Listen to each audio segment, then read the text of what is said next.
ಆದಿಕಾಂಡ 29ನೇ ಅಧ್ಯಾಯ 20ನೆಯ ವಾಕ್ಯ. ಯಾಕೋಬನು ರಾಹೇಲಳಿಗೋಸ್ಕರ 7 ವರ್ಷ ಸೇವೆ ಮಾಡಿದನು, ಆದರೂ ಆಕೆಯಲ್ಲಿ ಬಹಳ ಪ್ರೀತಿಯ ನಿಟ್ಟದ್ದರಿಂದ ಅದು ಅವನಿಗೆ ಸ್ವಲ್ಪ ದಿವಸದಂತೆ ಕಾಣಿಸಿತು.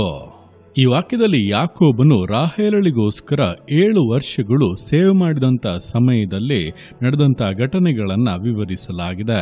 ನೋಡುವಂಥ ಸಮಯದಲ್ಲಿ ಏಸಾವನಿಂದ ತಪ್ಪಿಸಿಕೊಂಡು ಯಾಕೋಬನು ಲಾಬಾನನ ಮನೆಗೆ ಬಂದನು.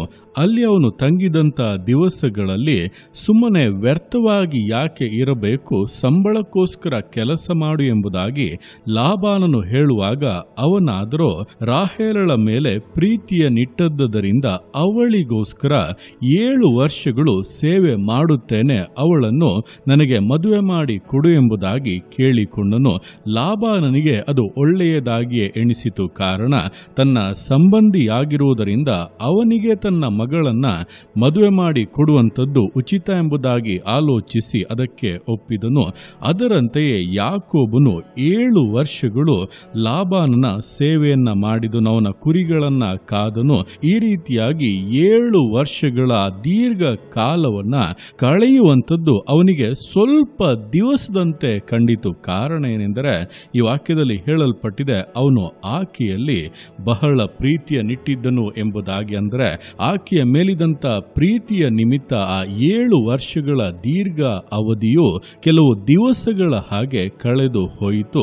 ಅಂದ್ರೆ ನಾವು ಯಾವುದರ ಮೇಲೆ ಹೆಚ್ಚಿನ ಪ್ರೀತಿಯನ್ನ ಬಯಕೆಯನ್ನ ಇಟ್ಟು ಅದಕ್ಕೋಸ್ಕರ ನಿರೀಕ್ಷಿಸಿ ದಿನಗಳನ್ನ ಕಳೆಯುತ್ತಾ ಇರುತ್ತೇವೋ ಆಗ ದಿನಗಳು ಬೇಗನೆ ಕಳೆಯುತ್ತಾ ಇರುವ ಹಾಗೆ, ವರ್ಷಗಳು ಬೇಗನೆ ಉರುಳಿ ಹೋಗುತ್ತಾ ಇರುವ ಹಾಗೆ ಕಾಣುತ್ತದೆ. ಕಾರಣ ಪ್ರತಿನಿತ್ಯವೂ ಕೂಡ ನಾವು ನಿರೀಕ್ಷಿಸ್ತಾ ಇರುವಂತ ವಿಷಯಕ್ಕೆ ನಾವು ಹತ್ತಿರವಾಗುತ್ತಾ ಇದ್ದೇವೆ. ಆ ಒಂದು ಸಂತೋಷ, ಆ ಒಂದು ಉಲ್ಲಾಸ, ಆ ಒಂದು ನಿರೀಕ್ಷೆ ನಮ್ಮಲ್ಲಿ ಹೊಸ ಚೈತನ್ಯವನ್ನ ಹುಟ್ಟಿಸುತ್ತದೆ.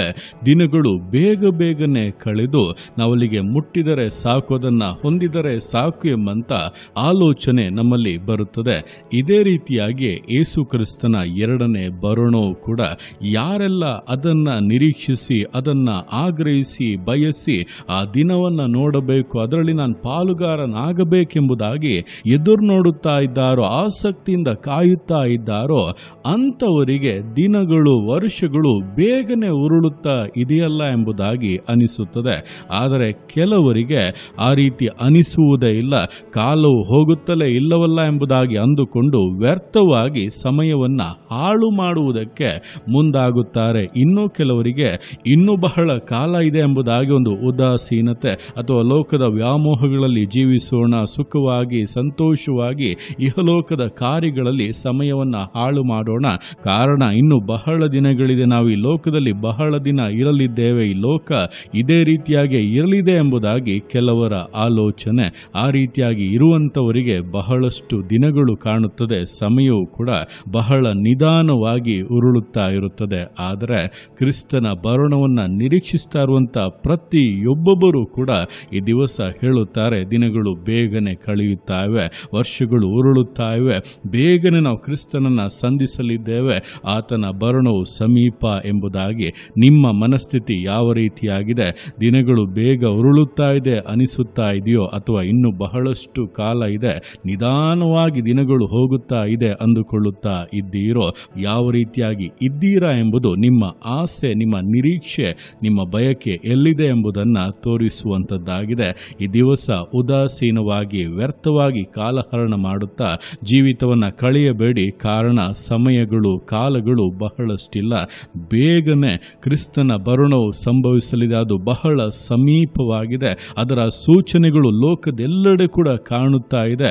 ಆದ್ದರಿಂದ ಎಚ್ಚೆತ್ತುಕೊಂಡು ಅದಕ್ಕಾಗಿ ನಿಮ್ಮನ್ನ ಸಿದ್ಧಪಡಿಸಿಕೊಳ್ಳಿ, ಅದಕ್ಕಾಗಿ ಮಾಡಬೇಕಾದ ಕಾರ್ಯಗಳನ್ನು ಮಾಡಿರಿ, ದೇವರ ಉದ್ದೇಶವನ್ನು ನೆರವೇರಿಸುವುದಕ್ಕೆ ಒಪ್ಪಿಸಿಕೊಡಿ, ದೇವರ ಚಿತ್ತವನ್ನು ಪರಿಪೂರ್ಣಗೊಳಿಸಿ ಆತನು ಪ್ರತ್ಯಕ್ಷನಾಗಿ ಬಿಟ್ಟರೆ ಕ್ಷಣ ಮಾತ್ರದಲ್ಲಿ ಎತ್ತಲ್ಪಡುತ್ತೇವೆ. ಆತನೊಂದಿಗೆ ಯುಗ ಯುಗಾಂತರಗಳಲ್ಲಿಯೂ ಬಾಳುವಂತ ಸೌಭಾಗ್ಯವನ್ನು ಪಡೆದುಕೊಳ್ಳುತ್ತೇವೆ.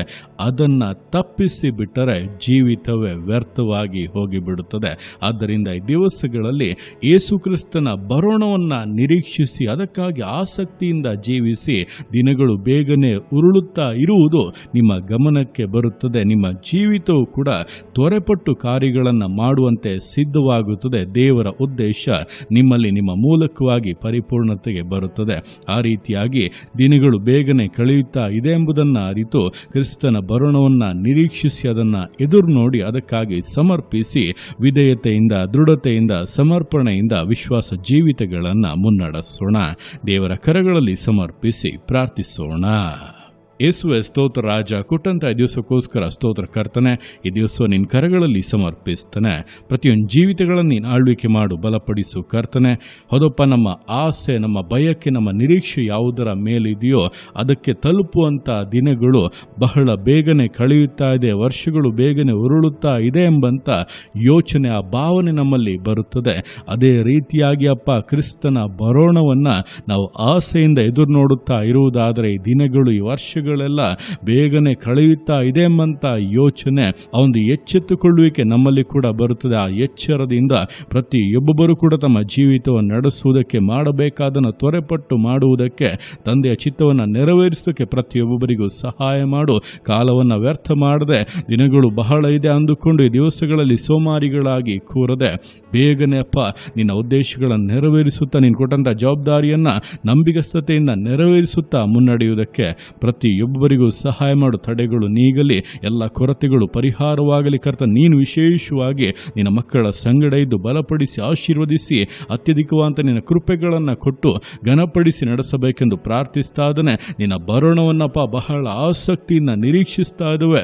ನಮ್ಮನ್ನು ಸಿದ್ಧಪಡಿಸು, ನಮ್ಮನ್ನು ಬಲಪಡಿಸು, ನಿನ್ನೊಂದಿಗೆ ಸೇರುವಂತೆ ಕರ್ತನೆ ಒಬ್ಬೊಬ್ಬರನ್ನು ಕೂಡ ನೀನು ರೂಪಿಸಿ ನಡೆಸಬೇಕೆಂದು ಪ್ರಾರ್ಥಿಸುತ್ತಾ ಇದ್ದೇನೆ. ನನ್ನನ್ನು ಕೇಳ್ತಾ ಇರುವಂಥ ಒಬ್ಬರೂ ಕೂಡ ಕೈ ಬಿಡಲ್ಪಡಬಾರದು. ಆ ಒಂದು ಸುರಕ್ಷತೆಯಲ್ಲಿ ಮರೆ ಮಾಡು. ನೀನು ಆತಗೆ ಮಾಡುವಂಥ ನಿನ್ನ ಪ್ರೀತಿಗೋಸ್ಕರ, ಕೃಪೆಗೋಸ್ಕರಪ್ಪ ನಿಮಗೆ ಸ್ತೋತ್ರಗಳು.